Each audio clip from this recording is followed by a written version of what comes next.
Hi, everyone. It's a pleasure to be here. So let's picture a scenario where we're sitting with our sales team and reviewing quarterly sales numbers, and we see a drop in sales in a particular month. What do we do then? We scramble to check our reports and metrics, customer satisfaction, NPS, top of mind awareness, and all seems to be saying that we are all fine. Our customers are happy and loyal and satisfied. What happened then? We aim to answer these questions through our joint piece of research conducted by BDRC and Lightspeed to understand customer dynamics in brand reflection and what are the implications for us as researchers and marketers. Okay.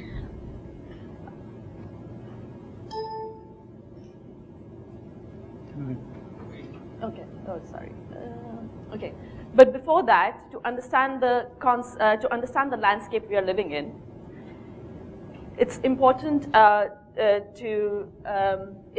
we have undoubtedly seen some of the biggest changes in customer markets. However, at the heart of these changes are the disruptor and challenger brands.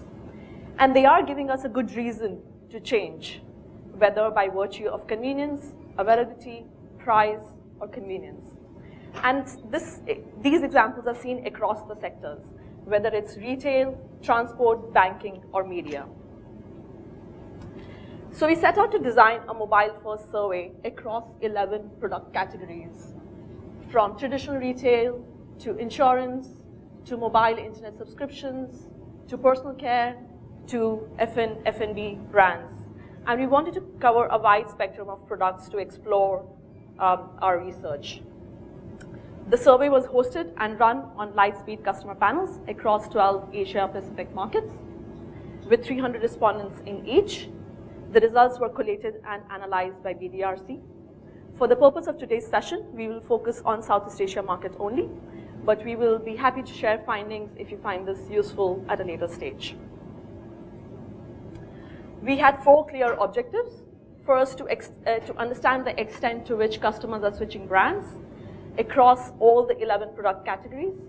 What are the dynamics in switching, and exploring both the push factors as well as the pull factors. How much of a role are disruptors playing in this switch? And last but not the least, what are the changes in demographics or by markets across these different markets in Southeast Asia? So we evaluated customer attitudes across 3 customer behavior, which is advocacy, speed of adoption, and willingness to pay a premium. At an overall level, about 1 in 4 customers in Southeast Asia would talk about their brands and the products they're using to their friends and family, both in conversation as well as through the internet. Though early adopters numbers tend to be low, but if we club this together with mid-adopters, it represents about 7 to 10 customers who are open to try out new products and services. Over half of customers claim to be willing to pay a price premium. This is across Southeast Asia. Now, having said that, we saw large differences by countries if we evaluate all of this by the lens of market maturity. So if we were to plot these markets on a continuum, we have Vietnam on the extreme left, and we have Singapore on extreme right. If we look at, and depending on where you are on this continuum, the customer attitudes tend to vary. If you look at the markets on the right, they tend to be more mature markets, they have more cautious buyers, they have fewer early adopters, they have fewer advocates, and they will be least willing to pay a price premium. Take Singapore, for example. The impact of being new in Singapore was least felt, and it also represented the lowest amount of, the lowest proportion of people who would try out a new brand for the reasons of being new and different. Perhaps it's to do with the fact that more mature markets tend to take new products for granted, or it's just hard to impress Singaporeans. Yeah. So going to on the extreme left of the markets, which are less on market maturity, We have markets which we have people who are higher on advocacy. There are more proportion of people who are willing to pay a price premium, and there's a higher proportion of early adopters in these markets. But of course, we need to cross this data with income levels and what are the proportion of people in higher income brackets to really take any action based on this. Now, looking at Thailand, which is somewhere in between, is an attractive market for new products and services. This is because they tend to have a higher than average proportion of buying a new product or services. They also are attitudinally more favorable on all the 3 parameters of customer behavior, which is advocacy, willingness to pay a price premium, and early adoption. So now we looked at the overall factors across the 11 product categories that make customers try new brands and products, and we've evaluated this for both push and pull factors. So on the push factors, lack of availability has the largest proportion.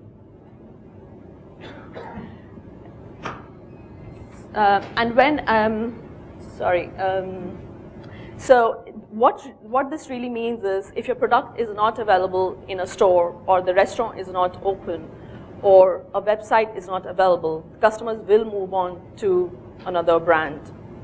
And the need for gratification is high. People are looking for instant gratification, and they are not willing to wait for you to get back in stock or your website being available. They will move somewhere else. So this is especially important for retail and F&B brands, because when considering the economics of long opening hours or even 24/7, we have to consider the likely loss of customers that will happen because of you not being available at the time when the customer wanted you to be available. Following this was dissatisfaction with the existing brand, which seems to have a relatively limited impact on switching. And having said so much about satisfying current customers and the relatively low costs of retaining existing customers versus acquiring new customers, there were only 21% of people across Asia who had said they had moved to an alternative brand due to dissatisfaction. Now, don't get me wrong, we're not dismissing the idea of customer is not being important, but what we are trying to say is in the larger scheme of things, they seem to have a relatively lower impact on switching people from one brand to another. And customer satisfaction surveys are still relevant for retention as well as any possible advocacy or referral a brand can benefit from. Now, looking at the pull factors, we come to recommendation. And even if a customer is satisfied, we all know that they are less likely to recommend to their friends or family. And we saw that earlier, that advocacy levels also tend to be on a lower side. However, the better the product, the likelihood of impressing an unassuming customer is higher. So we still need to focus on getting a product right. Now, coming to browsing, there are 45% of customers who are attracted to alternatives through casual browsing. This also links back to our earlier point on lack of availability. Because if your product is not available, people will look for alternative options and browse for alternative options. This also highlights the importance of trade marketing and the fact that we need to have the widest distribution of our goods and availability at all key customer touchpoints. Related to browsing, there is a need to try something new, and about half of customers have specified that they will move to an alternative brand because they would want to try out something new or different. This also reminds us of the need to have product innovation as a part of our investment strategy, and this is applicable to across all sectors that we have researched. Not surprising, but the highest impact is that of advertising and promotions in various forms. Point of sales tend to be higher in terms of impact and performance. But again, this reminds us of the role of communication research, media research, concept testing, which is still relevant in today's time. And in summary here, it's the pull factors which are so much more dominant when customers are shifting brands from their existing brands to new brands. Hence, it's a reminder to continue our efforts and investment in trade marketing, communications, as well as product innovation. This is an excellent depiction if we could take this back to our CEOs, because when the research budgets are under pressure, the product innovation and communication research are the first to be cut down. And the focus then remains only on brand health or customer satisfaction surveys. And if there is one key point that we should take back from this slide, is this: simply seeking to satisfy customers without developing new or compelling ideas and propositions for customers will lead to a net loss of customers. As we know, satisfied customers do not guarantee that they will not switch to an alternate brand. If we further analyze these factors across different categories, there are some which exhibit a higher level of push and pull factors. And I must apologize for the loaded slide here, but stay with me on it for a minute.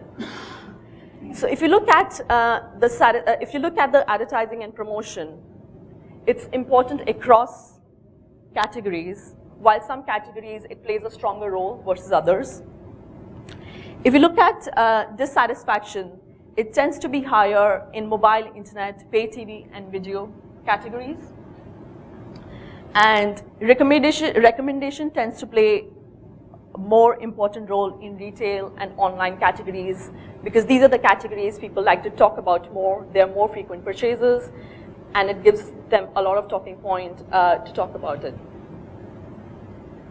Now, if you look at recommendation and something new, it's relevant to across all sectors and categories.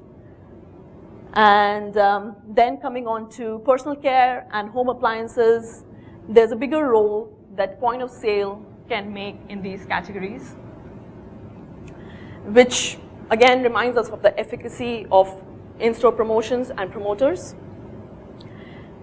The browsers in a traditional retail market have a higher chance of converting into buyers, while online retail will need to work a bit harder because of the trust issues. But because of the fact that they have higher reach, they can generate higher numbers and users at an overall level.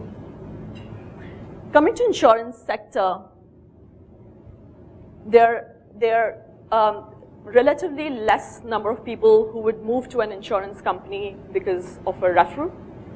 And they tend to behave in a similar manner as a consumer goods company when they rely on advertising, promotion, and product innovation.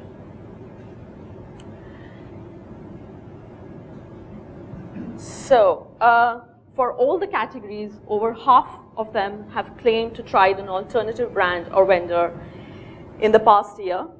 And we found that customers are very open to trying new brands and services even in future, especially if they're fundamentally new or technologically advanced or different. So if you look at food and drinks category and retail, they were the top and the most popular because they are the more frequent purchases. There are a plethora of options available, and they are apparently low-risk purchases.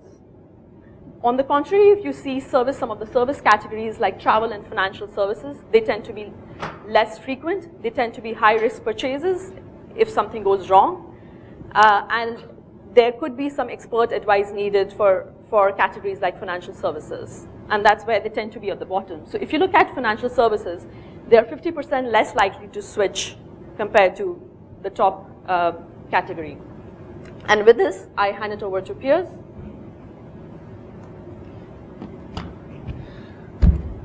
Thanks, Neha.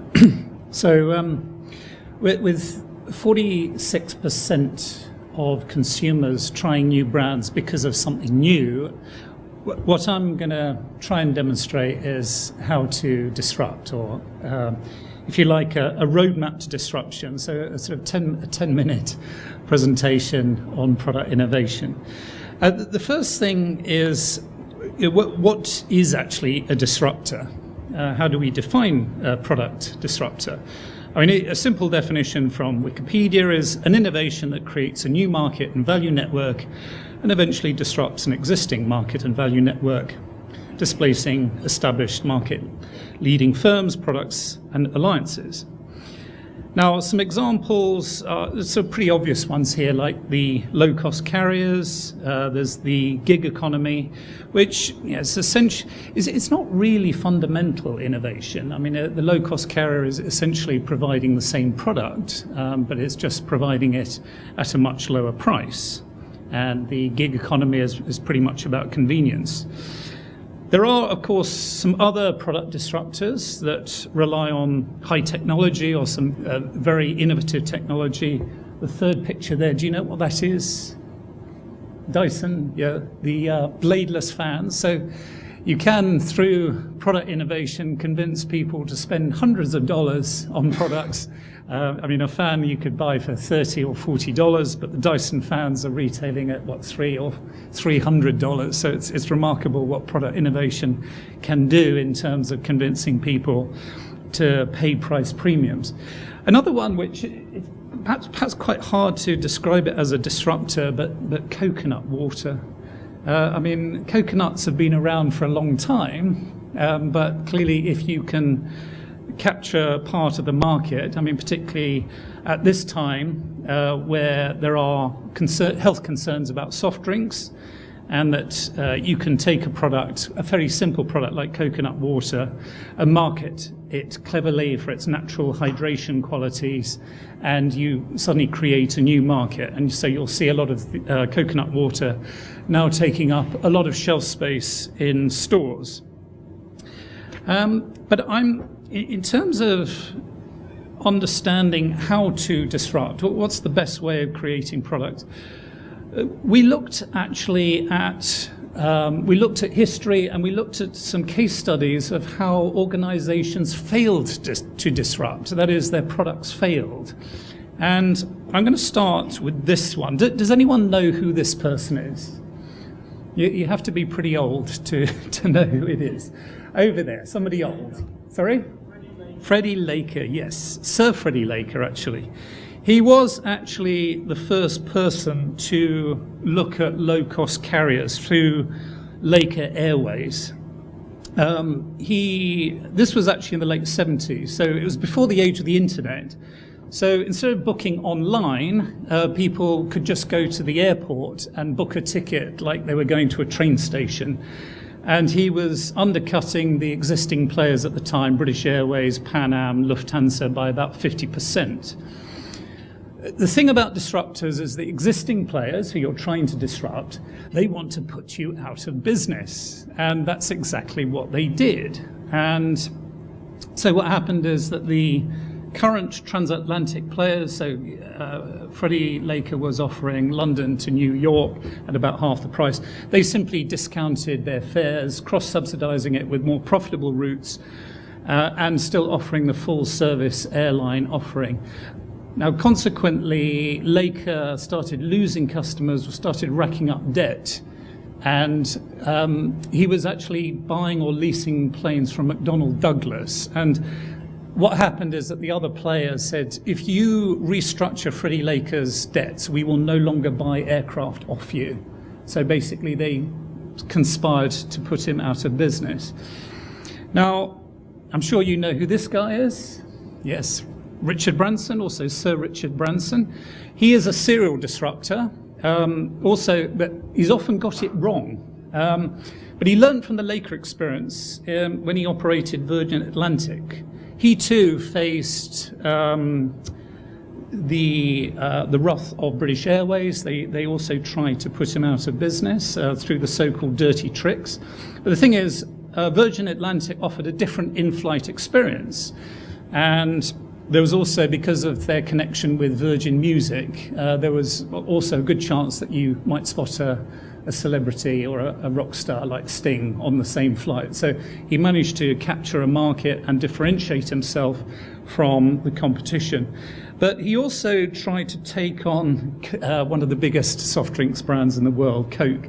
He launched Virgin Cola, through, and it was characteristically launched with a lot of publicity. The launch was actually him driving. The launch of this product involved him driving a tank through New York City and eventually crashing into a wall of Coca-Cola cans. So that was it was a public statement about him declaring war on what was one of the largest and strongest brands in the world. It failed because, and Richard Branson admitted that declaring a soft drink war on Coke was madness. Because Coke responded by saying, pretty much did the same thing, saying to retailers, look, if you stock Virgin Cola, we will no longer supply you Coca-Cola, and put him out of business. So lessons learned there in terms of not taking on the big boys directly. Still on the subject of transportation, a new market, of course you've all seen it, electric scooters, personalised transportation, now common sight across Singapore for that common commute to work. This is the Zoom Strider, which is one of the better designs. It's a great design. It has about a 30-kilometre range, easy to carry around. It looks pretty good, and great, for that commute to work. But again, those old enough to remember, does anyone remember this? It was the Sinclair C5, launched in the 1980s. Now, the battery technology was not as good then, so you had to rely on pedal power. So what happened is you got this tricycle design. The range was only about 8 kilometres, so not very practical. The other thing is that the rider sat pretty low, such that drivers couldn't see you. So it was very dangerous, and it came in for a lot of criticism for that. The other thing is that there was a big launch for this product, but months before the product was actually in the shops. So they had actually, by the time they got their distribution in place, they'd lost momentum on the product launch. But the real problem was actually about the design. You unlike the Zoom Strider, which was easy to carry around, easy to take to recharging points, this was like a vehicle. It wasn't exactly easy to carry around. Now, we couldn't talk about disruptors today without mentioning Uber or Grab. So another disruptor, GrabPay, a mobile wallet, which has many of the features of credit cards, including rewards, and also the benefit of being able to transfer credits between individuals. Now, what GrabPay have done is that they've targeted the kind of outlets that don't traditionally or don't usually accept credit card payments.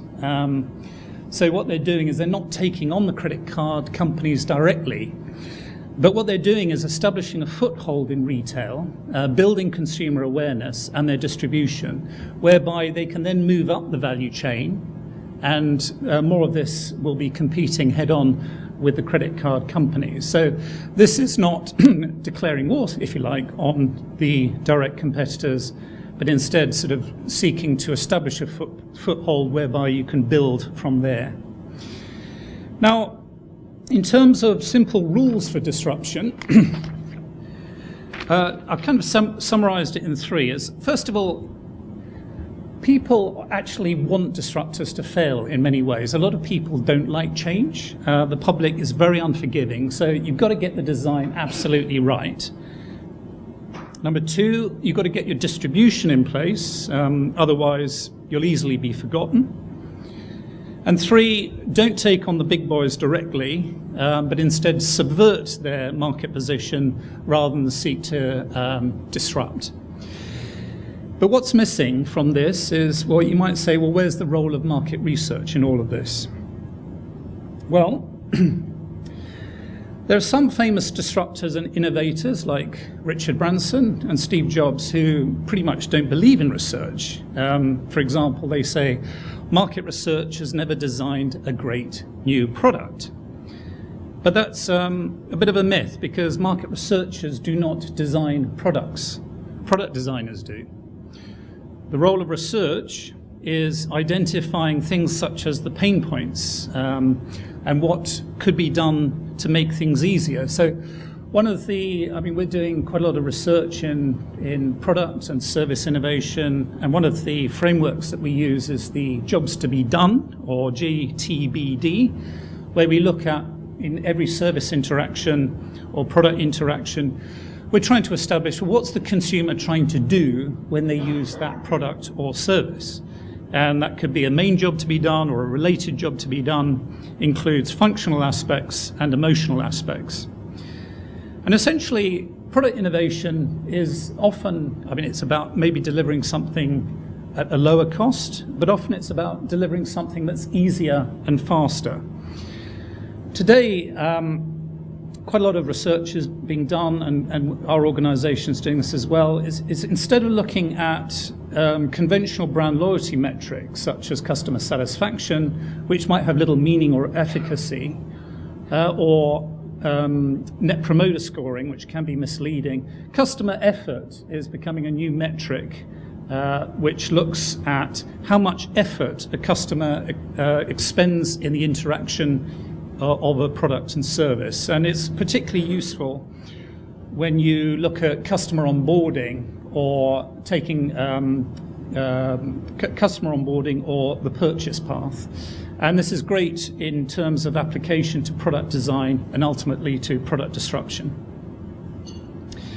So that's a sort of a short roadmap to product innovation. As Neha said, we actually have category-specific summaries from BDRC and Lightspeed survey that will be made available to you that gives you a little bit more insight into how defection works for your category. So thanks very much, and we'll be moving on now. Thank you. This question's for Neha. In your presentation, you focused a lot on the consumer's willingness to pay a premium. Yes. How did you validate that? This was through attitude and statements in the questionnaire. So it's just what they said, but you're not tracking what they actually did. Yeah, it was